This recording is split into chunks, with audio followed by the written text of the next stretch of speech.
1994ની આસપાસ શહેરના Athwa gate, civil hospital અને બેજાન ટાવર સહિતના વિવિધ વિસ્તારોમાં આવેલા ઝૂંપડાવાસીઓને મહાનગરપાલિકા દ્વારા 1157 લોકોને એલોટમેન્ટ લેટર સાથે ભાટેના ખાતે આવેલા રઝાનગરમાં પ્લોટની ફાળવણી કરવામાં આવી હતી। આ વિસ્તારમાં કેટલાક ઇસમો દ્વારા ગેરકાયદેસર બાંધકામ કરીને વસવાટ કરવામાં આવી રહ્યું હોવાની ફરિયાદો ઉઠવા પામી હતી, જેમાં ચુસ્ત પોલીસ બંદોબસ્ત સાથે પાલિકાની ટીમે 18 કાચા પાકા બાંધકામને સીલ કર્યા હતા। સુરત મહાનગરપાલિકાની જમીન પર ગેરકાયદેસર ઝૂંપડાઓ તાણી દેવામાં આવ્યા હોવાની સ્થાનિક કોર્પોરેટરની ફરિયાદને પગલે લિંબાયત ઝોન દ્વારા થોડા સમય પહેલા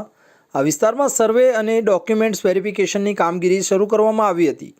જેમાં ઝૂંપડાવાસીઓ દ્વારા રજૂ કરવામાં આવેલા ડોક્યુમેન્ટ્સ અને પુરાવાની તપાસની બાદ કાર્યવાહી કરવામાં આવી છે। ઝૂંપડાઓ વિરુદ્ધ આજે સીલિંગની કાર્યવાહી કરતા ભારે વિરોધ ફાટી નીકળ્યો હતો। ચુસ્ત પોલીસ બંદોબસ્ત વચ્ચે લિંબાયત ઝોન દ્વારા આજે હાથ ધરવામાં આવેલી સીલિંગની કામગીરી દરમિયાન સ્થાનિકોના વિરોધને પગલે એક તબક્કે વાતાવરણ તંગ બન્યું હતું। બપોર સુધીમાં વહીવટીતંત્ર દ્વારા 18 મિલકતો સીલ કરવામાં આવી હોવાનું જાણવા મળ્યું છે। આજ રોજ સુરત મહાનગરપાલિકા લિંબાયત ઝોન દ્વારા TP7 આંગણા ફાઇનલ પ્લોટ નંબર 181 રઝાનગર વસાહતના જે 800-1200 પરિવારો અહીંયા વસવાટ કરે છે, 1200 પ્લોટ છે ને લગભગ 15,000ની વસ્તી, જેમાં 50 જે પ્લોટ છે એવા શ્રમિક પરિવારોને ને 50ના આશરે 100 એવા પરિવારો હશે કે જેને લોકો ટાર્ગેટ કરી રહ્યા છે કે આ લોકો અનલીગલ રીતે અહીંયા વસવાટ કરી રહ્યા છે। અમારી મુખ્યત્વે રજૂઆત કરે છે કે જે લોકોને એમ કહેવામાં આવે છે કે અનલીગલી છે, એ પ્રથમ તો કોઈ બાંગ્લાદેશી નથી, સ્થાનિક છે। છેલ્લા 30 વર્ષ કરતાં વધુ સમયથી એ આ જે સ્થળ પર વસવાટ કરી રહ્યા છે, એનો વેરા બિલ ભરપાઈ કરી રહ્યા છે, એનો લાઇટ બિલ છે, એના પૂરતા દસ્તાવેજી સરકારી જે માન્ય પુરાવાઓ છે, તમામ પુરાવા એની પાસે છે। તેમ છતાં લિંબાયત ઝોનના અધિકારીઓ અને લિંબાયત ઝોનનું વહીવટી ભવન જે દિન પ્રતિદિન